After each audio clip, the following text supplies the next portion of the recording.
Hi everyone, welcome to my channel. First of all, yeah, I'm wearing the same sweater I wore a few days ago. It's very, very cold here. I don't really care about style. I care about warmth. And I think that if you're in the States right now and you're dealing with winter storms and ice storms and shit and stuff, sorry, I almost said the S word, but yeah, I stopped myself. Then you know the feeling. And so I hope that everybody is safe, well, and keeping warm if you're in the northern hemisphere. If you're in the southern hemisphere, enjoy your lemonade and have a great day. Yeah, so it's still the dead of winter here. We are right now in Germany. It's at the freezing point during the day. It's very, very cold, but I still go out every day and I still want my 6,000 steps. And here's a good bit of news for you. Yesterday I went back to clogging. Clogging is step dance. It is a lot of fun. I'm very, very out of practice, but I love it. And it is a hobby of mine that I just cannot let go of. And the reason I say that is because I haven't done it in so long. And I actually saw my old clogging instructor yesterday. He's happily married now, and I think that's fabulous. And I told him that when I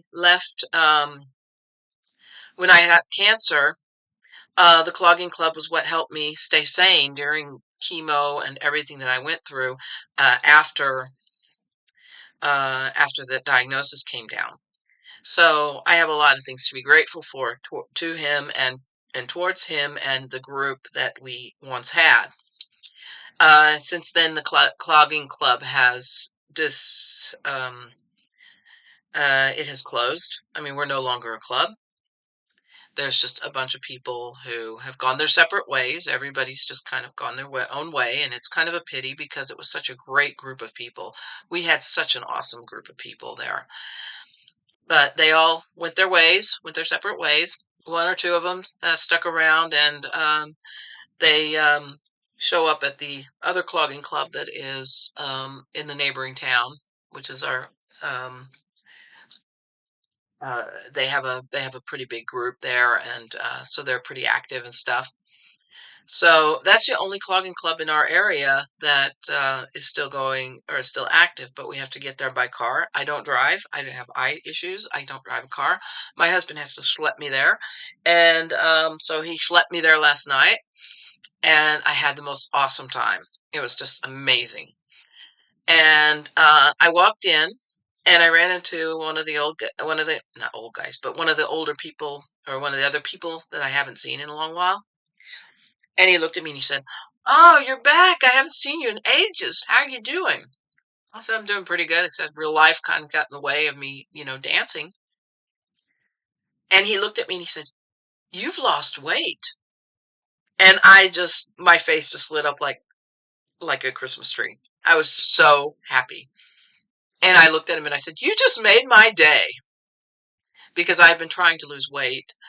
Since I had cancer, I've been having a battle of the bulge that has been going on for years.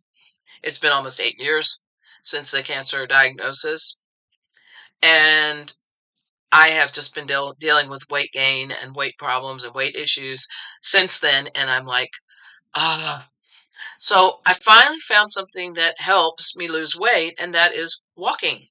I walk 6,000 steps a day. I have for the last 200 days, and I'm very, very happy about that. And I was just so when he said that, I was absolutely, positively elated. So that was what happened, and then we started dancing, and I was surprised that I remembered so many. I mean, there were a lot of steps I didn't remember or that I, kind of flubbing about, but there were a lot of steps that I did remember, and there was a lot of stuff that I was able to do. So it wasn't too bad. And I'm like, I'm determined to go back in 2 weeks and dance again because I need that. I need the exercise, I need the movement, and I just need that exhilaration that I get whenever I go dancing. So it was very, very great. Very, very good. So that was decided rather spontaneously that I would go yesterday to dance, and I'm really, really glad that I did. It was so amazing. It was just absolutely awesome. So yeah, as I said, I'll probably be going back in a couple of weeks to do some more, and just really just have a good time with it. So that leads to the meditation. So last night I was on a really a natural high when I got home. And when I sat down to start the meditation, I was so hyped up that it's just the adrenaline was just going coursing through me at 90 miles a minute. So I was very, very happy. My guides could tell that I was very, very happy. So it was like, oh, this is very cool. So at any rate, so I decided that I was going to just go ahead and just start talking about that. And I'm going to go ahead and go into it. And it got into a deeper discussion about hopes and dreams and things like that. So I hope that when I come away from this, or when you come away from this, that you get something out of it when it comes to your own personal hopes and dreams and what you're aspired for in life. And the overall message just was pretty amazing. So here we go. This is day 13, and I recorded on January 23rd, 2026. So that's last night. So finding that the meditations do work better when I do them at night as opposed to during the day, because in the day my mind is just like scattered. And at night I can really focus. It's easier to focus. My husband's asleep. I'm sitting in bed just writing, and it's easier for me to focus. So that's what I do. So day number 13. I said, getting the opportunity to dance today was wonderful. I had forgotten so much, but I never forgot how much fun it was. It felt amazing. And Nigel says, yes, it was. It's a wonderful thing. Dance is one of the things that are often misunderstood by people. Religion rebukes it. People say that it is wrong or of an evil energy. The reality of it is, dancing is a special thing, a spark of exuberance that is a part of your spirit. In acknowledging the feeling of freedom and joy that equates to dance, societies all around the world imagine dance as a spiritual gift. I said, I remember as a child there was a movie called Footloose. It was about a young man who came into a religious town and was made into an outcast because dance was frowned upon, and it was his passion. Why is it that people try to demonize things that bring the most joy? Nigel says people want to exercise power over others. They want to prove to the world that they can control other people. Then they will be moral authority to them. It is akin to people being told on certain days that it is illegal to or not allowed. It is in essence their wish to exercise control. One of the highest realities is how often these people are successful. In the end, the young man in that story turned the religion on its ear. That is why people have grown to love dance. To love of music is also akin to that. Although it is hard to dance without music, it can be done. It is special for people to see music as a gift, and that is perhaps why you love it so much. I said I wanted to become a singer when I was a kid. Why didn't my family ever support that? Nigel said because they were afraid that you would outshine them. You believed with your whole heart and soul that you could sing, and you have demonstrated that your love of music has filled your soul and enriched your life. They felt threatened by that. It is hard when people who have only viewed success as a manifestation of their past and not as a family member's future. I said that is why I support my nephew's dream of becoming a helicopter pilot. I just feel that dreams are important, and just because I did not have the support in pursuing my dreams doesn't mean that he should not have the support of his family in pursuing his. Nigel says that's what separates you from the family you grew up in. You understand that a dream or heartfelt desire is one of the most important and significant, is as important and significant as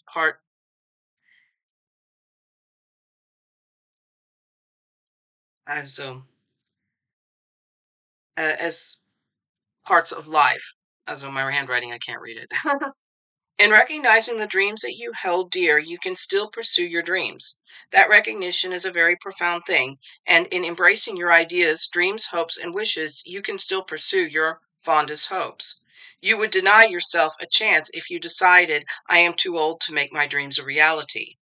The physical age is not a deterrent to your heartfelt desires. It is merely a sign of wisdom, and that could help propel you forward.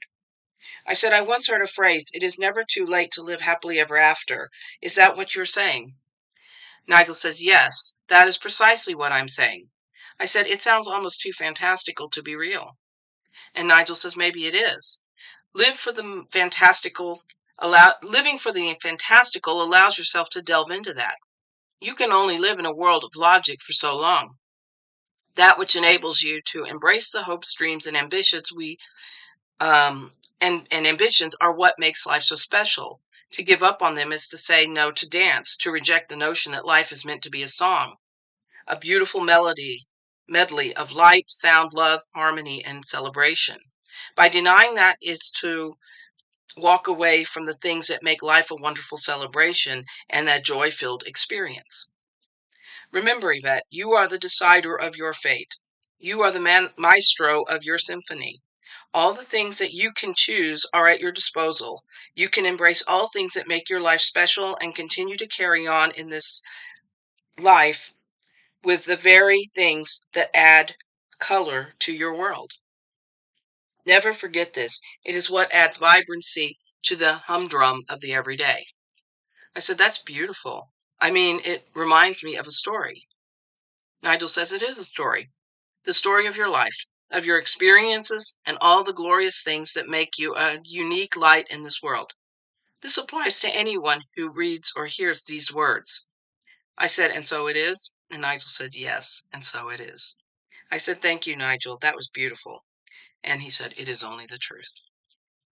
That's where we ended. So that was really amazing. The dancing, coming home, the meditation, it just all seemed to just click into place like that, and it was amazing. So I was extremely happy that I got to experience that. I don't think I need to pull cards on that today. I think that kind of has already been clarified. Everything that I was thinking or feeling about it has already been clarified. But it did remind me, as I fell asleep last night, I was thinking about this, and it did remind me of how often religion and beliefs and things like that have been used to conceal people's expressions of joy. And joy is not an unhealthy thing. And to experience joy is not this notion that you have to give up on the things that make you happy. I keep thinking about, I heard a story some time ago. I guess it was on YouTube or something. Somebody had done a thing about it. And that they had grown up in a certain religion where that religion frowns upon Christmas, on birthdays, on anything that's a celebration, because they feel that they don't deserve to have that celebration or have that experience of celebration, of joy, of happiness, of just that extra thing that makes life really special. It makes it worth living, makes it worth, you know. And it really made me sad because these young people would grow up and they would become adults and um they would never be able to experience what their lives would be like if they had been given the opportunity to celebrate a birthday or to celebrate Christmas or to exchange a gift with friends and family and stuff like that. They just were denied it.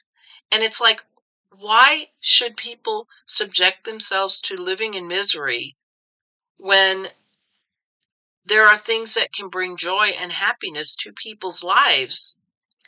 I mean, we're not here to sit and be judged, and we're not here to sit and be live in misery because a religion dictates it, or because somebody from a political place dictates it.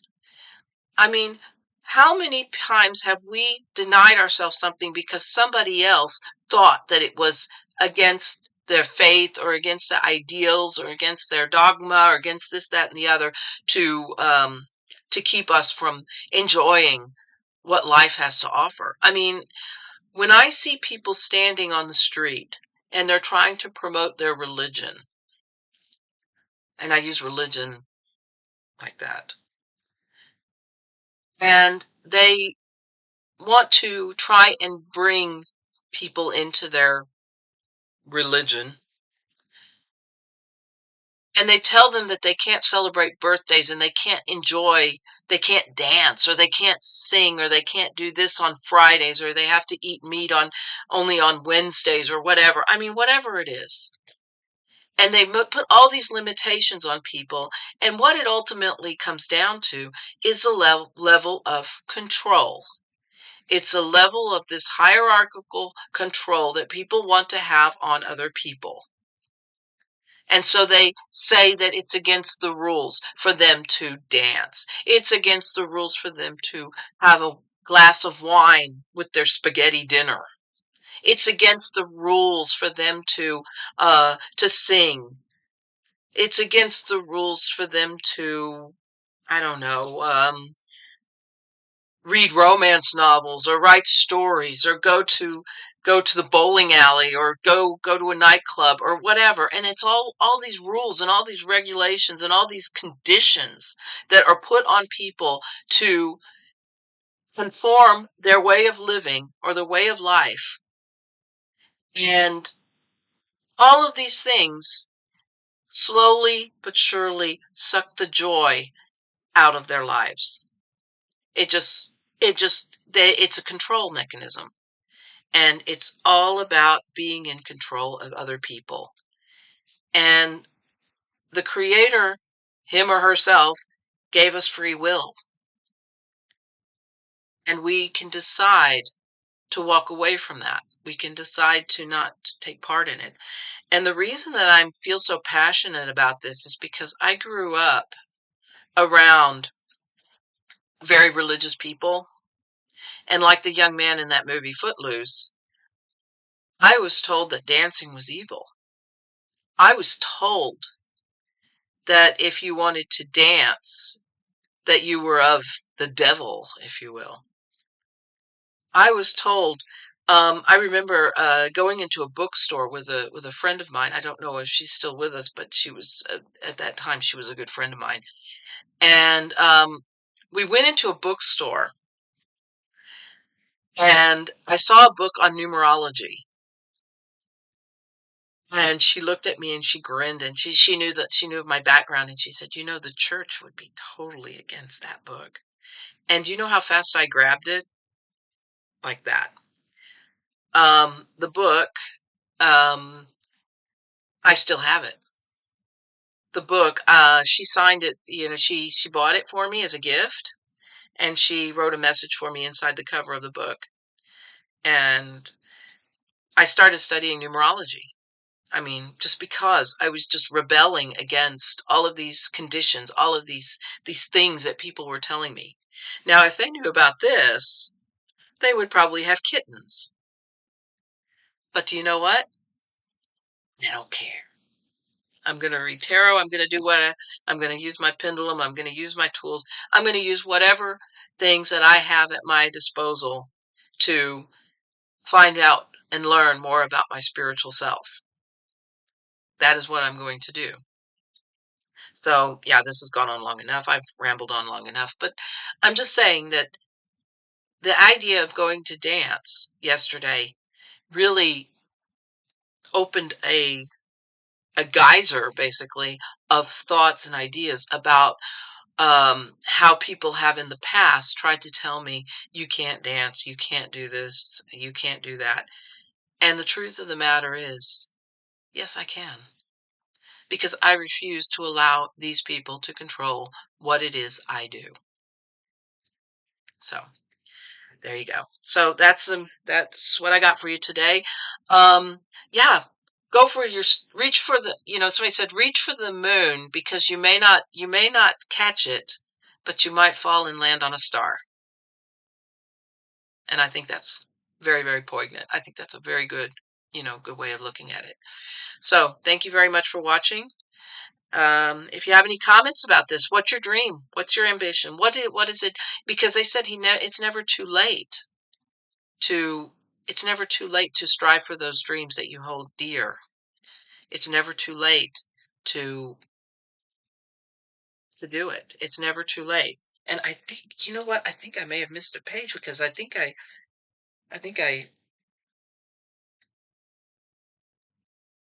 uh yeah, too bad. Okay, yeah, I got it. I got everything. I thought that I had missed something, but maybe I did. But but I think this was very, very, very nice. And I hope that you enjoyed it. So take care. Have a great day and have a great weekend. Stay warm if you're in the colder parts of the world and as always, namaste.